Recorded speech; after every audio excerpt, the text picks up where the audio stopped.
अच्छा, अब हम आज का लेक्चर स्टार्ट करते हैं। Basically what is pharmacology? Pharmacology is the study of drugs.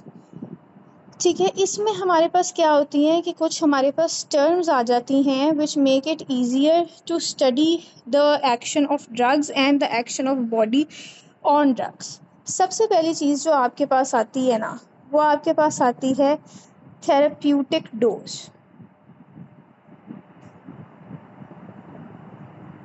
ठीक है, ये जो थेराप्यूटिक डोज, इंडेक्स, विंडो और एफिकेसी है ना, ये हर पेपर में रिपीट होता है। एक बार तो लाजमी होता है, ये बहुत ज़रूरी है, ये आपको पता होना चाहिए। जो आपका थेराप्यूटिक डोज है ना, वो क्या है कि it is the quantity of any drug which is required to cure a disease without adverse effects. यानी अगर मेरे पास कोई डिज़ीज़ है, सपोज़ हाइपोथायरॉयडिज़म है, कितनी अमाउंट की मैंने उसमें लीवोथायरॉक्सिन देनी है कि लीवोथायरॉक्सिन का कोई एडवर्स इफ़ेक्ट भी नहीं होगा और हाइपोथायरॉयडिज़म क्योर भी हो जाएगा। वो चीज़ को हम कहते हैं थेराप्यूटिक डोज। ठीक है, और थेराप्यूटिक डोज शो क्या करता है? थेराप्यूटिक डोज शो करता है पोटेंसी। एमसीक्यू इसका पोटेंसी के हवाले से ही आता है। ठीक है, therapeutic dose shows potency. Potency क्या होता है कि वो ड्रग कितना पोटेंट है या वो ड्रग कितना एडिक्वेटली अपना रिस्पॉन्स देता है। ठीक है, ये आपके लिए इम्पोर्टेंट है एमसीक्यू। थेराप्यूटिक डोज पोटेंसी दिखाता है। ठीक है, पोटेंसी का मतलब है कि ड्रग कितना पावरफुल है कि वो कितने अमाउंट में एक्ट करेगा। उसके बाद नेक्स्ट हमारे पास चीज़ आती है थेराप्यूटिक इंडेक्स। कोई मुझे बता सकता है कि थेराप्यूटिक इंडेक्स क्या शो करता है?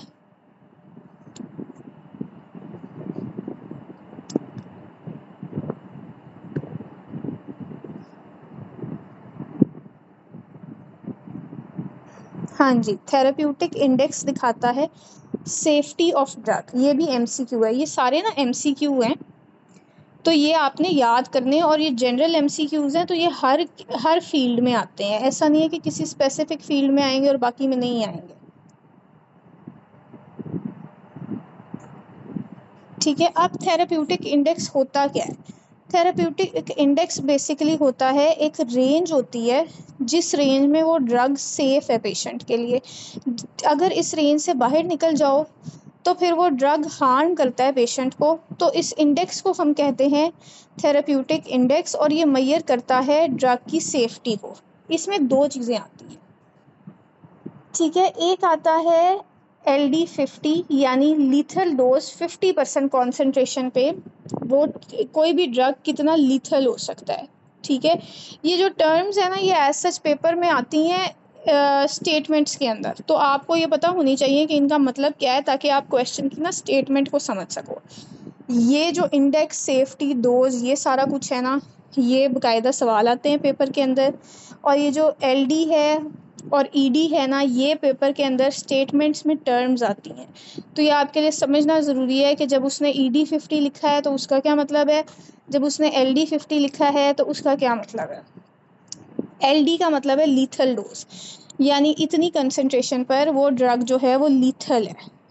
ठीक है, ED का मतलब है इफ़ेक्टिव डोज, कि 50% कॉन्सेंट्रेशन पे अगर उसके आगे 50 लगा है तो 50% कॉन्सेंट्रेशन पे वो ड्रग कितना इफ़ेक्टिव है, यानी कितना वो ट्रीट कर रहा है।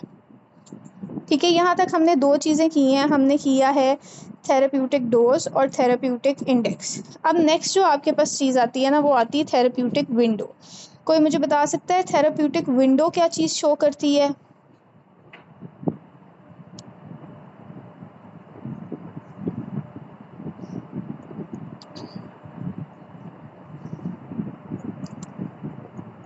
थेरेप्यूटिक विंडो क्या चीज़ शो करती है ड्रग की?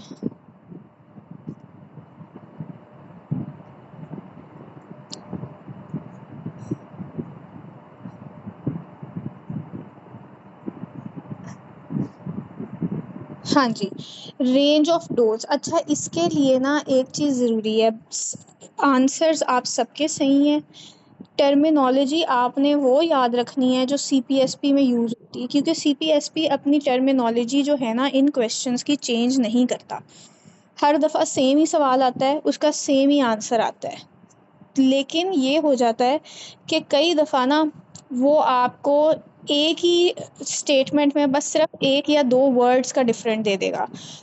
अब जो एक्यूरेट वर्ड है ना, अकॉर्डिंग टू CPSP की थेराप्यूटिक विंडो जो होती है ना,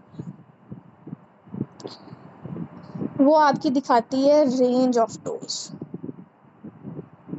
ठीक है, यही आपने याद करना है, क्योंकि कई दफ़ा क्या होता है कि आपको वो रेंज ऑफ ड्रग भी दे देता है, यानी एक ही स्टेटमेंट है और उसके अंदर ऑप्शंस में एक जगह रेंज ऑफ ड्रग लिखा है, एक जगह रेंज ऑफ डोज लिखा है।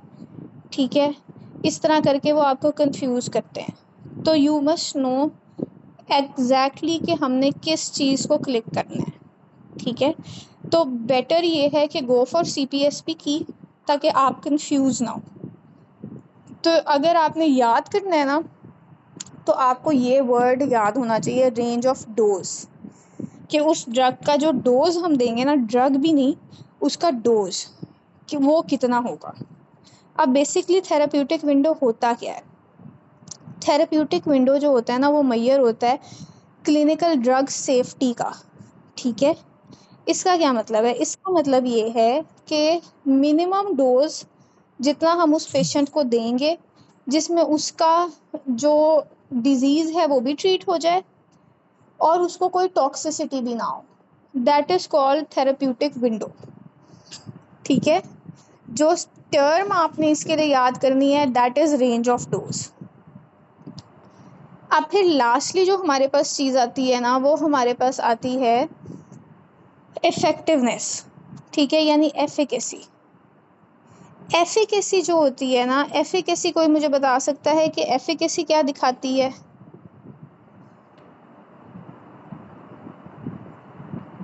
Maximal response. ठीक है, और अगर मैं CPSP की के हिसाब से पूछूं, किसी को पता है CPSP की के हिसाब से अगर किसी ने ये क्वेश्चन देखा हो कि एफिकेसी क्या दिखाती है, आपके रीसेंट SKs में भी ये है।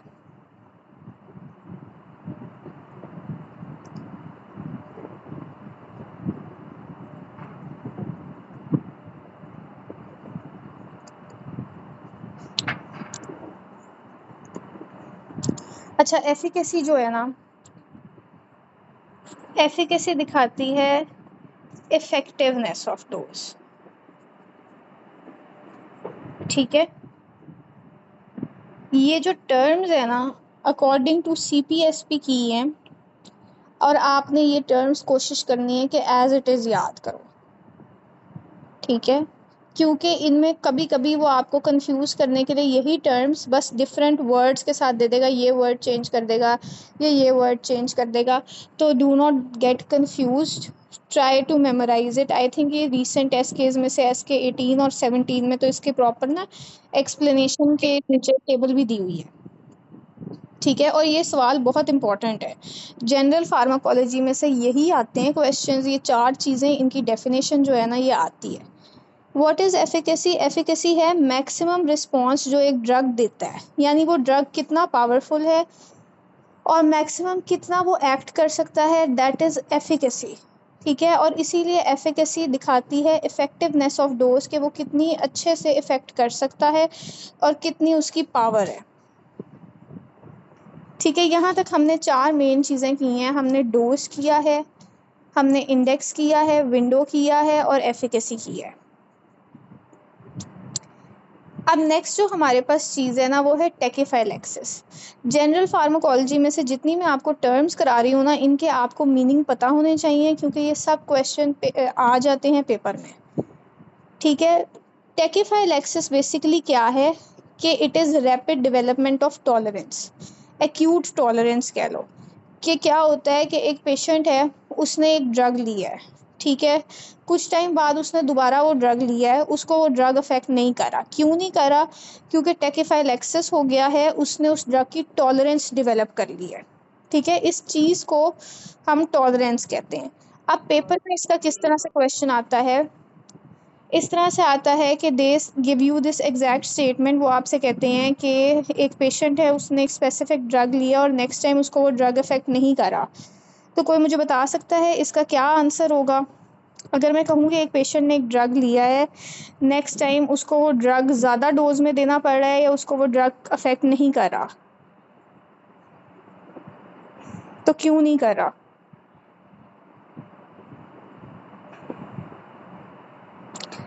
हाँ, टॉलरेंस की वजह से। अगर सपोज न्यू पूल आए, ठीक है, वैसे तो आंसर इज टॉलरेंस, ये आपके पास पेपर्स का सवाल है। अगर न्यू पूल आता है और टॉलरेंस नहीं दिया होता तो फिर क्या ऑप्शन होगा?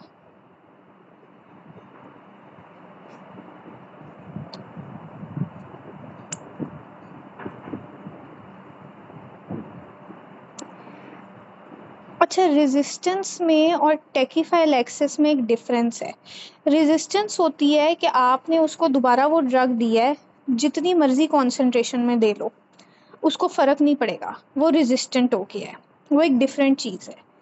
यहाँ पर हम ये बात कर रहे हैं कि उसको ड्रग दिया है, पहले उसको अफेक्ट हो गया है, दोबारा दिया है, उसको अफेक्ट नहीं हुआ, उसकी डोज बढ़ानी पड़ी है, दैट इज़ टेकीफाइलैक्सिस या टॉलरेंस। ठीक है, अगर आपको पेपर में वैसे तो टॉलरेंस ही आता है, अगर सपोज उन्होंने टॉलरेंस का वर्ड नहीं दिया then you have to choose tachyphylaxis. अगर वो ये कहते हैं ना कि बिल्कुल ही इसको फ़र्क ही नहीं पड़ रहा, हम वो ड्रग दिए जा रहे हैं, नहीं फ़र्क पड़ा, देन दैट इज़ रेजिस्टेंस। ठीक है, उस केस में आपने रेजिस्टेंस चूज़ करना है, स्टेटमेंट पे डिपेंड करता है।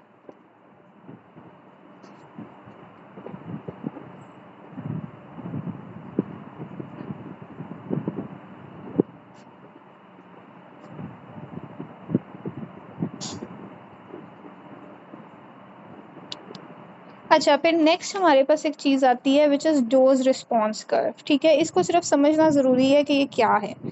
जो आपका डोज रिस्पॉन्स कर्व है ना, वो बेसिकली एक रिलेशनशिप है between the dose of drug and the response of body to the drug.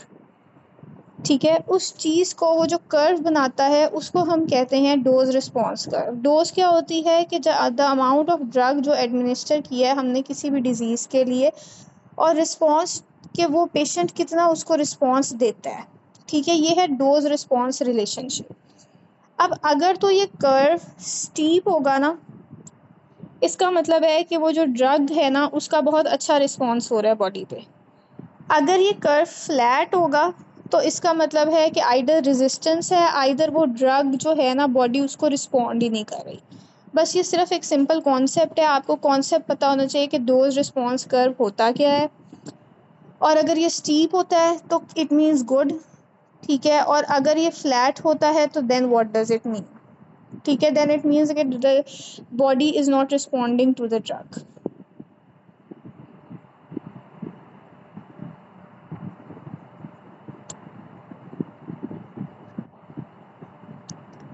अच्छा, उसके बाद नेक्स्ट जो हमारे पास है ना terminology, that is bioavailability. Bioavailability basically क्या है? बायो अवेलेबिलिटी है अवेलेबिलिटी ऑफ ड्रग जो कि बॉडी को रीच करता है। जब हम कोई भी ड्रग लेते हैं ना, आइदर हम आईवी फॉर्म में लें, हम ओरल फॉर्म में लें, हम आईएम फॉर्म में लें, किसी भी फॉर्म में लें, वो ड्रग हमारी बॉडी में ना एक सर्टेन अमाउंट में रीच करता है। सारा का सारा बहुत कम होता है कि हमारी बॉडी में रीच करे। ठीक है, आइदर एक्सक्रीट हो जाता है, आइदर मेटाबोलाइज हो जाता है, आइदर उसके सब कंपोनेंट्स आते हैं। तो जितनी अमाउंट ऑफ ड्रग हमने एडमिनिस्टर की है ना, उसमें से जितनी हमारी बॉडी में सिस्टेमिक सर्कुलेशन में यानी हमारे ब्लड में आई है, उसको हम कहते हैं बायो अवेलेबिलिटी।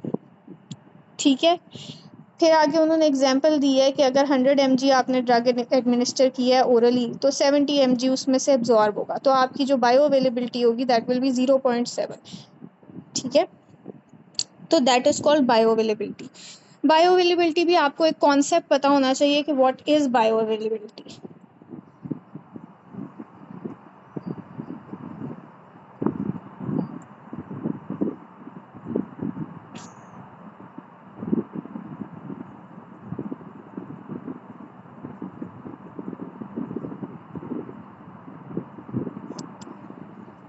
अच्छा, अब नेक्स्ट जो हमारे पास चीज़ आती है ना, ये इसके आपको अक्सर एमसीक्यूज आ जाते हैं which is pharmacodynamics and pharmacokinetics. ठीक है, इसका वो आपसे एमसीक्यू में ना डेफिनेशन पूछ लेते हैं, यानी उन्होंने आपको या तो डेफिनेशन दी होती है और वो आपसे पूछते हैं कि ये क्या है, या उन्होंने आपको वर्ड दिया होता है और फिर वो आपसे उसकी डेफिनेशन पूछते हैं। तो ये एमसीक्यू के हवाले से ना ये भी इम्पॉर्टेंट है।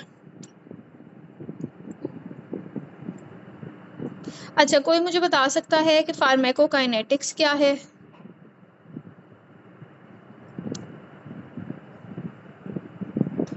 अच्छा, कौन सा टॉपिक रिपीट करना है?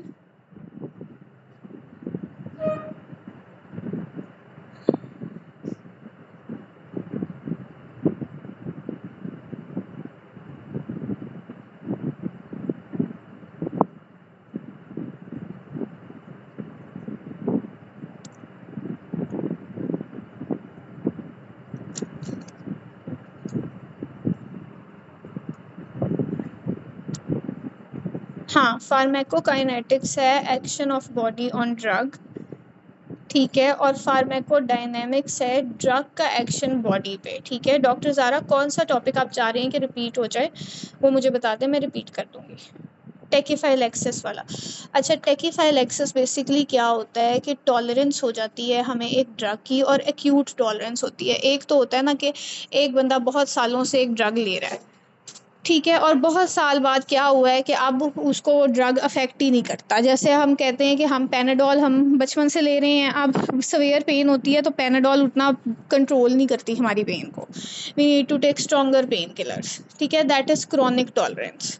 एक होती है एक्यूट टॉलरेंस। एक्यूट टॉलरेंस क्या होती है कि आपने एक ड्रग ली है, उसके बाद आपकी बॉडी उसको इतना यूज हो गई कि नेक्स्ट टाइम ना आपको उसका डोज बढ़ाना पड़ रहा है, उसको हम कहते हैं टेकीफाइलैक्सिस। टेकीफाइलैक्सिस का पेपर में क्वेश्चन इस तरह आता है कि वो आपको एक जनरल स्टेटमेंट देता है कि एक पेशेंट है, उसने एक ड्रग ली है और उसके बाद नेक्स्ट टाइम उसको वो जो ड्रग है ना, आइदर उसका डोज बढ़ाना पड़ रहा है या उसको वो ड्रग अब अफेक्ट नहीं कर रहा, तो क्या हो गया उसको।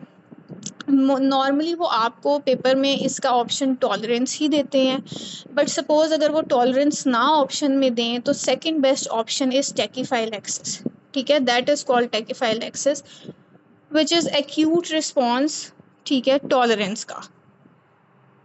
अब हम कर रहे थे फार्माकोडायनेमिक्स और फार्माकोकाइनेटिक्स, ठीक है। फार्माकोकाइनेटिक्स बेसिकली क्या है, हमारी बॉडी का एक्शन है ड्रग पे, यानी ड्रग जब बॉडी के अंदर जाता है तो बॉडी जो है वो उसको ऑब्जॉर्ब करती है, डिस्ट्रीब्यूट करती है, मेटाबोलाइज करती है, एक्सक्रीट करती है। इस सारे प्रोसेसेस को हम कहते हैं फार्माकोकाइनेटिक्स। इसकी डेफिनेशन जो है वो अक्सर पेपर में आ जाती है, पता होना चाहिए ये। जो फार्माकोडायनेमिक्स है ना, वो क्या होती है, ड्रग का इफेक्ट ऑन बॉडी, ठीक है। वो बेसिकली क्या है कि आपके जो ड्रग होता है ना, वो इस तरह होता है कि वो हमारी बॉडी में जा कर के क्या-क्या करता है, ठीक है। सपोज़ अगर एक ड्रग है, हमने थायरॉक्सिन लिया है या कोई भी लिया है, ठीक है, वो किस तरीके से रिसेप्टर्स पे जाएगा, किस तरीके से उनके साथ बाइंड करेगा, किस तरीके से किसी स्पेसिफिक चीज़ की कॉन्सेंट्रेशन इंक्रीज़ करवाएगा, उसको हम कहते हैं फार्माकोडायनेमिक्स, ठीक है। इन दोनों का डिफरेंस समझ में आ गया है कि ये क्या है। इन दोनों की definition paper point of view से ना बहुत इम्पोर्टेंट है।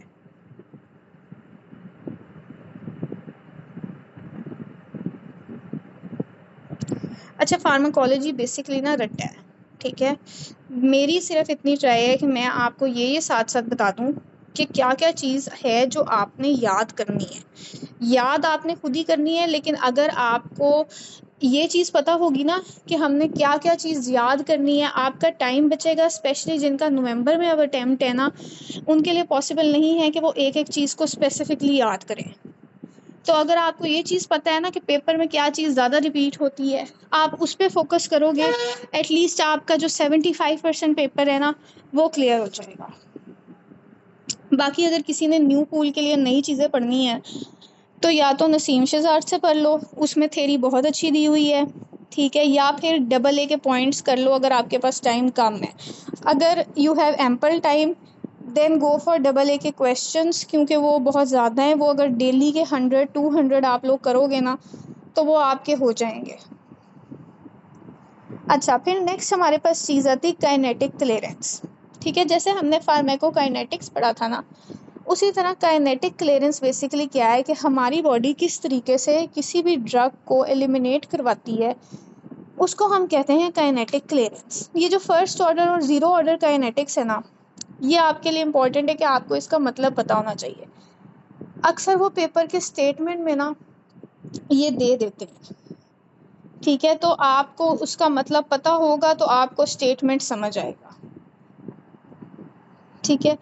Basically first order kinetic basically क्या है कि इसका मतलब है rate of elimination of drug, जितनी कॉन्सेंट्रेशन दी है। अगर मैं किसी ड्रग की कॉन्सेंट्रेशन ज़्यादा दूंगी तो वो ज़्यादा एलिमिनेट होगा बॉडी से, ठीक है। अगर किसी ड्रग की कॉन्सेंट्रेशन कम दूंगी तो वो कम एलिमिनेट होगा बॉडी से। इसे कहते हैं फर्स्ट ऑर्डर काइनेटिक्स, ठीक है, जिसमें ये डायरेक्टली प्रोपोर्शनल होता है कंसंट्रेशन ऑफ ड्रग से, ठीक है, यानी elimination is directly proportional to concentration of the drug. Zero order kinetics में क्या होता है कि एक फिक्स क्वांटिटी है उस ड्रग की जो एलिमिनेट होगी, चाहे आप उसकी जितनी मर्जी कॉन्सेंट्रेशन दे दो, एलिमिनेट उतनी ही होनी है। ज़ीरो ऑर्डर में आपके लिए इम्पॉर्टेंट ये है कि अक्सर वो पूछ लेते होते हैं कि ये कौन से ड्रग्स हैं जिनकी फ़िक्स कॉन्सेंट्रेशन है जो एलिमिनेट होनी है, ठीक है। ये आपको याद रखना है, इसका निमोनिक है पी, ठीक है। P is for phenytoin, P is for phenytoin, E is for ethanol, और उसके बाद ए इज़ फॉर एस्पिरिन, ठीक है। ये वो ड्रग्स हैं कि इनकी आप जितनी मर्जी कॉन्सेंट्रेशन दे देंगे ना, इन्होंने एक स्पेसिफिक अमाउंट में ही एलिमिनेट होना है। This is called zero order kinetics, ठीक है। ये जो पी निमोनिक है ना, ये आपने याद रखना है। वो अक्सर आपको डिफरेंट ड्रग्स की ऑप्शंस दे देते हैं और फिर दे आस्क यू कि बेसिकली इसमें से कौन सा ड्रग ऐसा है कि जिसकी ज़ीरो ऑर्डर एलिमिनेशन है,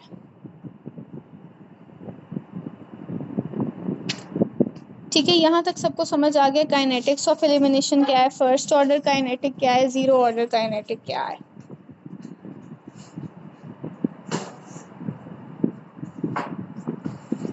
ए से है एस्पिरिन, ठीक है।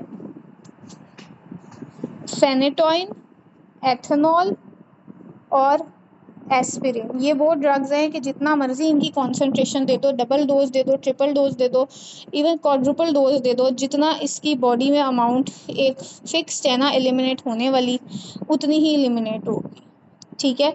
वैसे तो ज़ीरो ऑर्डर काइनेटिक्स वाले और भी ड्रग्स हैं जैसे अल्कोहल, थियोफाइलिन, टॉलब्यूटामाइड, लेकिन जो आपकी थेरी की बुक में है ना, जो आपके लिए थेरी वाइज इंपॉर्टेंट है, दैट इज़ फेनेटोइन, एथेनॉल और एस्पिरिन, ठीक है। यही याद कर लो तो that is more than enough for you. यहाँ तक सबको समझ आ गया है?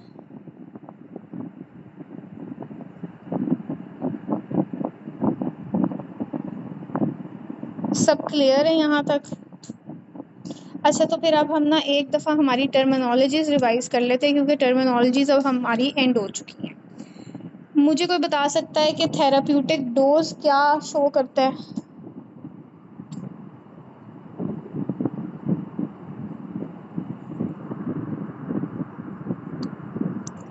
हाँ जी, पोटेंसी। अच्छा, थेराप्यूटिक इंडेक्स क्या शो करता है?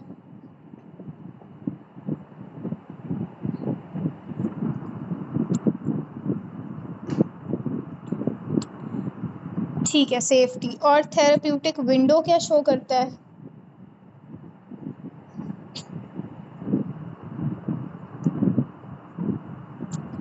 रेंज ऑफ डोज, ठीक है। अच्छा, इफेक्ट एफिकेसी क्या शो करती है?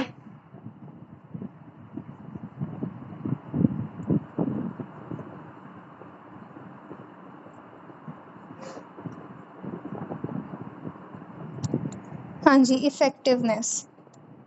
अच्छा, अगर मैं कहती हूँ कि एक पेशेंट है, उसको मैंने एक ड्रग दिया है, ठीक है, उसको मैंने डबल और ट्रिपल डोज में भी ड्रग दिया लेकिन उसको अफेक्ट नहीं हो रहा उस ड्रग का, तो ये क्या है?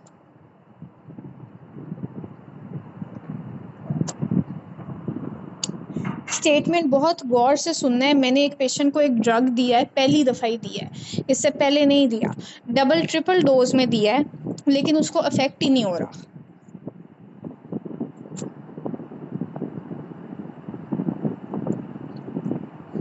हाँ जी, दैट इज़ रेजिस्टेंस। अब अगर मैं कहती हूँ कि मैंने एक पेशेंट को लेट्स से एस्पिरिन दी है, फर्स्ट टाइम उसको अफेक्ट हो गया है, नेक्स्ट टाइम मुझे उसको 2 टैबलेट्स एस्पिरिन की देनी पड़ी हैं, तो उसकी क्या कॉज है? व्हाट इज़ द कॉज कि वो पेशेंट को एस्पिरिन जो है वो अफेक्ट नहीं कर रही? हाँ, that is tachyphylaxis. Action of drug on body क्या है?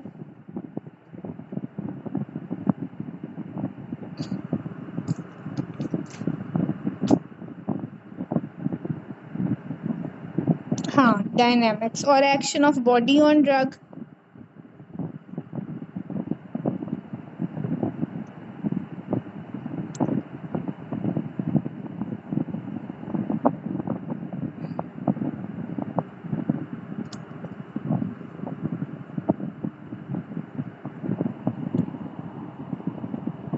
हाँ जी, काइनेटिक्स।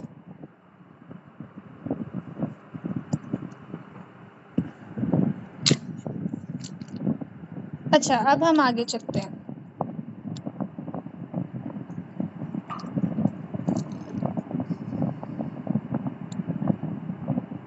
अच्छा, अब हमारे पास नेक्स्ट एक चीज़ आती है, बेसिकली हमारे पास एक एंजाइम है, ठीक है, ये एक हीम एंजाइम है।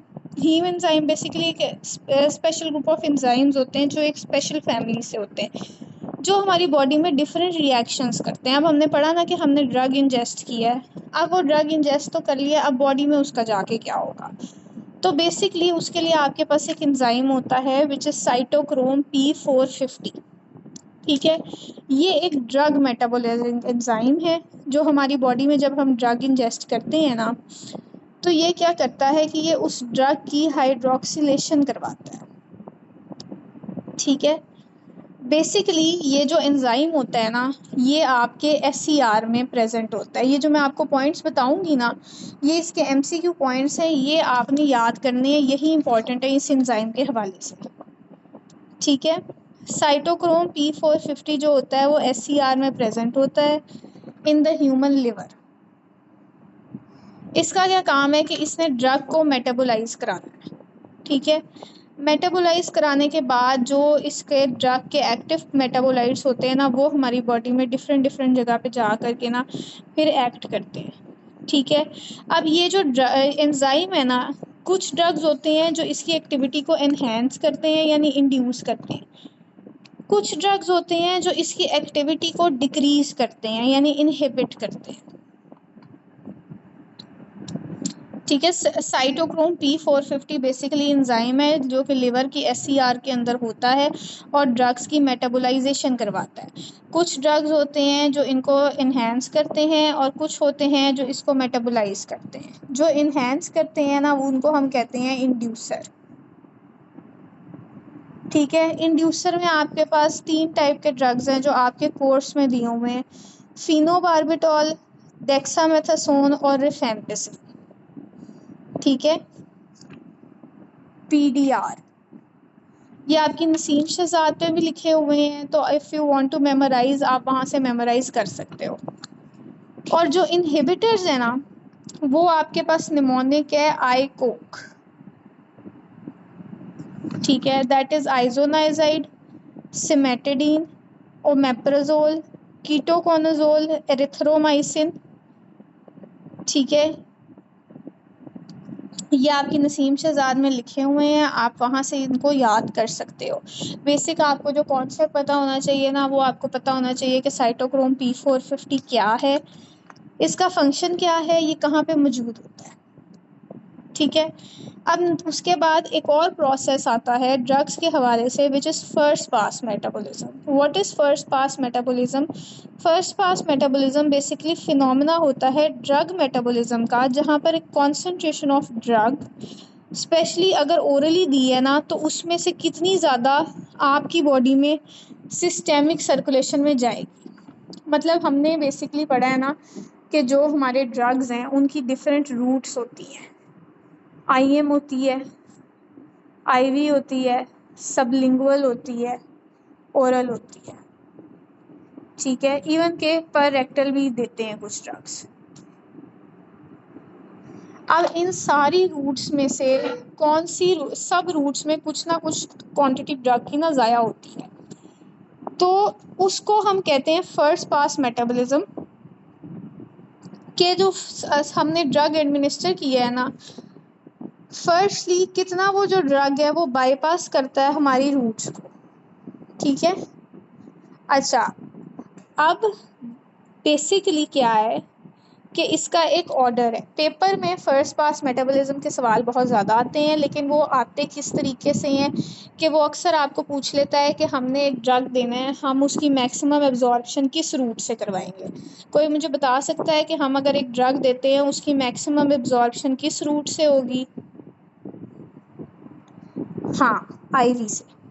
अब इसका एक ऑर्डर होता है, ये ऑर्डर आपके लिए इम्पोर्टेंट है, ये आपने याद करना है। आईवी, फिर नेक्स्ट पे आपके पास सबलिंगुअल आता है, ठीक है।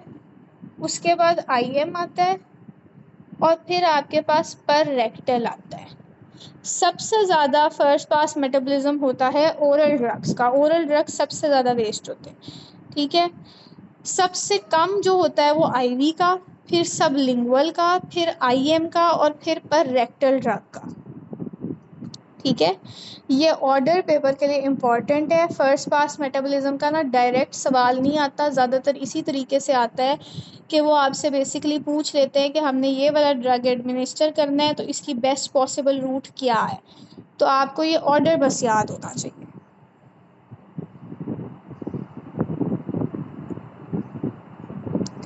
अच्छा, अब हम ना जनरली कुछ ड्रग्स कर लेते हैं जो हम प्रेगनेंसी में ना देते हैं, ठीक है।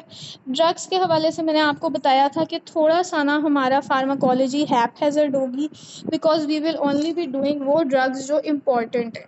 सारे करने बैठोगे तो पूरी फार्माकोलॉजी इतनी वास्ट है कि 1 महीना तो उसी में ही लग जाएगा। तो हम क्या करेंगे कि हम वो ड्रग्स कर रहे हैं जो कि पेपर पॉइंट ऑफ व्यू से इम्पॉर्टेंट है और पेपर के लिए आपको याद होने चाहिए,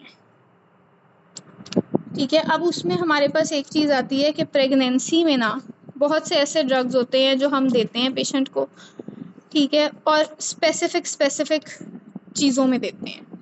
तो अभी हम आज जनरली वो करेंगे।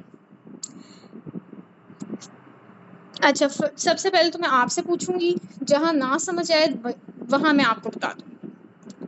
मुझे ये बताओ कि अगर प्रेगनेंसी इंड्यूस्ड हाइपरटेंशन है तो हम कौन सा ड्रग देंगे? लबीटालॉल। अच्छा, अगर लबीटालॉल हमारे पास ऑप्शंस में नहीं है फिर कौन सा देंगे?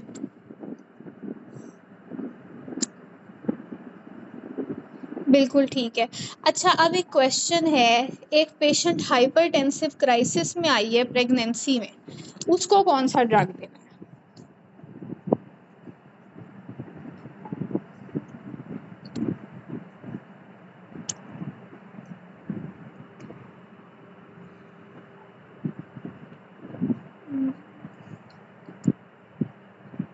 अच्छा, अगर पेशेंट प्रेगनेंसी में हाइपरटेंसिव क्राइसिस में आई है ना, तो आपने उसको हाइड्रेलाजीन देना है।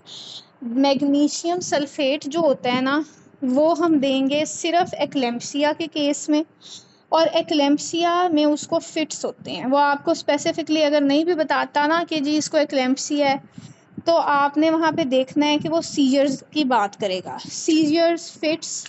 अगर इवन वो इसका थोड़ा सा भी जिक्र करता है ना कि पेशेंट आपके पास हाइपरटेंसिव क्राइसिस के साथ आई है और उसको सीजर हो रहे हैं, ठीक है, या उसको फिट्स हो रहे हैं, तो उस केस में आप MgSO4 दोगे। एक तो ये स्टेटमेंट है MgSO4 की।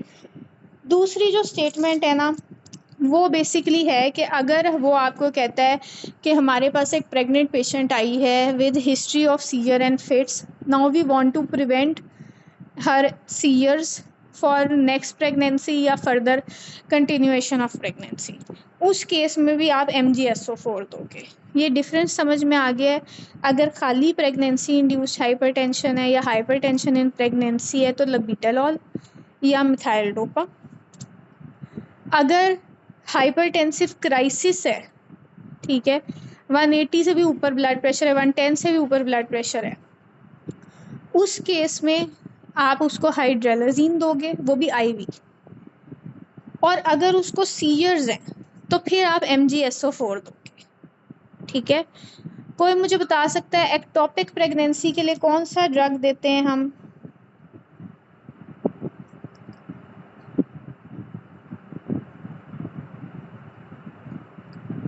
अच्छा, मीथोट्रिक्सेट कौन सा अनीमिया कॉज करता है?